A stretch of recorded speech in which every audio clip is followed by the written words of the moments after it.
चलिए अब हम बुलावत तनी ड्राइवर साहब के और बड़ा गर्व बा यहाँ के कि हमारे पति ड्राइवर बनी। आ जाए भैया, आ जाए भैया बानी और यहाँ के भाभी बानी, प्रीति भाभी गोपालगंज वाली भैया बानी और यहाँ के टेम्पू के ड्राइवर बानी। ए ड्राइवर बाबू गाड़ी धीरे से चलाओ ना। ए ड्राइवर बाबू गाड़ी धीरे से चलाओ ना, ओवरलोड गाड़ी भैया कम ढके चाहो ना, कम ढचकाओ ना। ई कहेले मौगी ना, हैं मौगी कहेले कि ड्राइवर बाबू गाड़ी धीरे से चलाओ ना, ओवरलोड गाड़ी भैया कम ढके चाहो ना। तरवा कब कहनी ना पति से कि ओवरलोड गाड़ी भैया कम ढचकाओ ना। हम सबके सामने थोड़ी करे। मैंने अकेला में कहे नहीं। हाँ अकेला में तो कभी करे, अकेला में कहे नहीं ना, गाड़ी लोड भैया कम ढचकाओ ना। यहाँ के अकेला में कहनी। और बहुत खूबसूरत जोड़ी, ये जोड़ी के सलाम बा और भगवान ये जोड़ी के बनौले रखोस। और यहाँ के काफ़ी संघर्ष करते हुए, मेहनत करते हुए अपना पत्नी के, अपना बाल बच्चा के भरण पोषण करते नहीं, टेम्पू चला करके बड़ा गर्व के बात बा। और प्रीति भाभी बताओ तने कि हमरा खातिर ये बात के भी बड़ा गर्व बा कि हमारे पति ड्राइवर बनी और बड़ा प्रेम बा, बड़ा मोहब्बत बा और पूरा परिवार के खर्चा चलावनी। अच्छा भैया जी, हम सवाल बा कि रुआ टेम्पो के ड्राइवर बनी? जी जी, टेम्पो के ड्राइवर बनी, टेम्पो चलावनी, टेम्पो चलाइले, बसों चलाइले, ट्रकों चलाइले, हर गाड़ी चलाइले, ऑलराउंडर हैं। ऑलराउंडर हैं जी जी। हमारा पता चला कि एल&टी कंपनी में भी वो काम करते हैं। एल&टी में भी कोयले बनी, GMR में भी कोयले बनी, PCL में भी कोयले बनी, हिंदुस्तान में भी कोयले बनी। काफी संघर्ष कर ले। जी जी, ऑलराउंडर हैं, मशीन भी चलाते हैं, लोडर हो, हेड्रा हो, JCB सब चलाते हैं। सब चला जी जी जी, ऑलराउंडर सीख लिए चला। अच्छा, स्कूल बचपन से चला? हाँ, पढ़ाई नहीं किए हैं, पापा मर गए ना, बाकी कला यही सीखे हैं। कला ही सीखले बने रहो। बहुत बढ़िया बा। और सबसे बड़ा सवाल ई बा कि भैया जी बोलिए। रवा से सबसे बड़ा सवाल बा कि भाभी केंगा मिल गईली? भाभी अब किस्मत में रहली तो मिल गईली। अब बहुत इनका खातिर संघर्ष भी कर, माने एगो राउरे किस्मत निमन रहे पूरा जिला भर में? जिला भर में ना, जिला भर में बहुत आदमी बड़े, अब जरा नसीब में रहली ओकरा लगे मिल गईली। अब इनको खातिर जानते नहीं, तिरुपति में मन्नत मंगल नहीं तब जाके मिलल बड़ी। तिरुपति में? तिरुपति बालाजी भाभी खातिर मन्नत मंगले बानी? मन्नत मांग के वो जब मिल गईली तब मुड़ी छिलाइल बा। माने प्यार भइल बा? हाँ, जब प्यार। हमनी के शादी ना भई रहे ना, ती हमरा से कहनी कि तू ही हमरा जिंदगी में अइबू। ई तो भगवान के लगे बानी हम, ई बात से हमरा भरोसा बहुत ज्यादा हो जाला।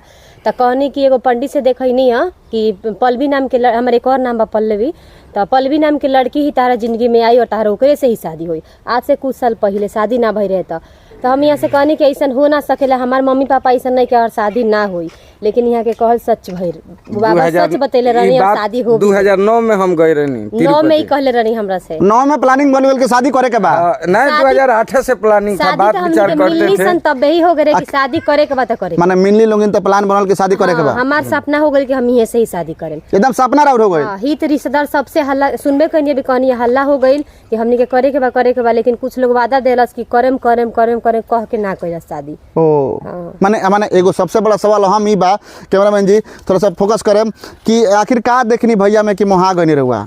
मोहा ना गईनी, हम प्यार कर लेनी, ड्राइवर देखनी। लोग कहेला हमरा के कि का देख लू ड्राइवर के एक्सीडेंट हो जाई तो हैसन बा होइसन बा, कम पढ़ल लिखल बाटे, एकर बाप नहीं खे, मतारी नहीं खे, बहुत मतलब गरीब परिवार से बा। लेकिन हमरा ऐसा हमर मन छोटा ना होला। हमरा बहुत गर्व की बात बरवा से कहनी है ना अभी कि हम एक ड्राइवर से शादी कैले बानी। हर कोई के किस्मत में ड्राइवर ना होला प्यार करे वाला, जेकरा हो जाला उ नसीब से ही होला।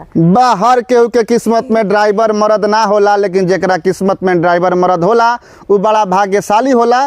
प्यार कैले बानी, कोनो खिलवाड़ नहीं ठीक कैले का माने रहुओ उतना ही प्यार बा कि थोड़ा कम बेस बा? हद से भी ज्यादा, हद से भी ज्यादा तुझे प्यार। ये देखी, अरे हेहू बगल नाम बा, हेहू बगल नाम बा। पल्लवी है ने लिखवा ले बात पूरा प्रीति नाम से YouTube चैनल पे प्रीति भाभी गोपालगंज वाली तो है ने प्रीति नाम लिखवा। माने भाभी से इतना प्रेम बा कि हाथ पर गुदवा ले बनी गोदना। हाँ, है ना लिखल बा प्रीति भाभी, प्रीति है ना लिखल बा पल्लवी जी। माने दोनों साइड में नाम लेवल लिख ले बनी ना भाभी के। तो भैया के नाम रेवल लिख ले बनी कि ना? भैया के नाम हम गए रहनी बेंगलोर में तो खोजनी, लेकिन टाइटू वाला ना मिलल ना, वैसा ना मिलल जहाँ मैंने हमरा कराए के चाहिए तो वैसे ना कराई। तो टैटू बनवले बने कि ना कहीं? ना वो सब नहीं आर बाबा करवा, खाली यहाँ के नाम आर लिख ले बानी, मतलब आई रहे लिखे वाली गाँव में तो कहली पूरा नाम ना लिख पाए खाली। आर से तो हमारे भैया के नाम होला। अब आर से तो पूरा दुनिया में नाम बाटे, तो उसे हमरा का करे, हमरा दिल में जेकर जगह। नाम कहा? रंजीत तिवारी। तो मैंने आर टी लिख देती, आरटी लिख देती, पूरा नामे ही है कि लिखवा दे। जब पूरा दुनिया के सामने कह देता नहीं कि हमार जो भी बानी ये बानी, तो आरटी ऐसे नाम से कोनो फर्क नहीं। कोनो फर्क नहीं। देखिए कितना बिंदास और बुलंद आवाज में बताओ तनी कि प्यार कैले बानी तो प्यार कैले बानी, पति बानी। अच्छा भैया रौरा का देखनी है हमें?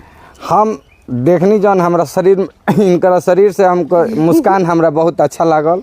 या और कुछ देखे ना और कुछ सच सच बताई, साफ सुथरा एकदम साफ सुथरा कहते नहीं बाबा कि इहे चीज देखनी, मुस्कान बहुत बढ़िया हमरा खिलल कि चलो भाई कितनो भी टेंशन में अगर ये लड़की भी है तो खुश भी है तो ये हमरो के खुश रखी। मुस्कान देख के शादी कॉलोनी। जी जी जी जी, कुछ लिए दिए नहीं है, बस अपना ही से कर ली। प्यार के सबसे पहले प्रपोज के कोई? जी हम किए हैं। रवा कोई नहीं? जी, जी। केंगा केंगा? ये हमारे घर आई थी तो इनसे हम बोले तो बोली कि ठीक है। नहीं का बोला नहीं? बोला नहीं क्या? शादी ना भरे तो बोलेंगे तेल हम भी लगल तुमको, रहेंगे। हम बोले कि तुम हमको बहुत पसंद हो, तुमसे प्यार करेंगे। तो ये कुछ नहीं बोली, उसके बाद ये लोग चले गए। ये के का कहनी रहुआ के? यहाँ के बोलने की हम तरह याद बा याद बा? हमरा सब याद बा, तो पर बताएं। यह दिन भुला सकता है। हाँ, ये दिन कैसे भुला सकता नहीं? प्यार वाला दिन के कैसे भुलाई? हाँ बोले ना, तने यहाँ बताएं। से बोलने की हम तरह से प्यार करे नहीं तार तने सटे ना, तने सट जाई। हाँ हाँ, हम तरह से प्यार करे नहीं तार मन बाटे तो हम कनी हाँ बाटे तारो मन मने रह है, हैं? रहे यहाँ के सुंदर लागत रहे। देखिए जब तक ले मन से मन ना मिली तले कोनो काम ना होई। ना होई। मन से मन मिलावे के पड़ी तबे कोनो काम अंजाम तक पहुंची। ई हमरा खातिर हे डिजाइन में बाल झाड़नी, पहले दूसरे डिजाइन में झाड़त रहनी है। रौरा खातिर हाँ तो हम कनी हम रहेंगे पसंद बा, दाढ़ी रखी तो दाढ़ी रखे नहीं, चाहे कैसे नहीं रहे नहीं, हमरा बहुत अच्छा लगे नहीं। जौन मेहरारू कहनी तौन रुआ करे नहीं। हाँ ये तो बात सही बा कि जे लखन कहली वो लखन। अब ई बताई बाबा कि हमरा दूसरा से हमरा मतलब नहीं खे, तो जे अगर हम वो टाइप में अच्छा लगत नहीं तो चीज हमरा करे में का दिक्कत बा? बिल्कुल, जे हम पत्नी कहनी वहाँ के पति जी करे नहीं। सबसे बड़ा सवाल गांव समाज में लोग कहत होई कि ए ड्राइवर साहब मौगित के देखनी है फेसबुक पर इंस्टाग्राम पर रील्स बनावतिया, नाचतिया, कमर हिलावतिया, तो दुख लागत ला कि ना? देखी बाबा पहले तो थोड़ा दिन दुख लागल, अभी भी स्टाफ हमार रउआ से अब इंटरव्यू देला के बाद हम तुरंत गाड़ी हमार गोपालगंज टाउन में चल जाई, हम टाउन में चलाइले। तो बहुत लोग कहेला, तो बहुत लोग पहले कहत रहल तो तनी थोड़ा सा बुरा लागत रहल, बाकी अब लोग कहेला तो बहुत गर्व महसूस होला कि हाँ चलो भाई एगो यूट्यूबर हमार पत्नी बाड़ी। इस चीज़ से बिल्कुल। बहुत गर्व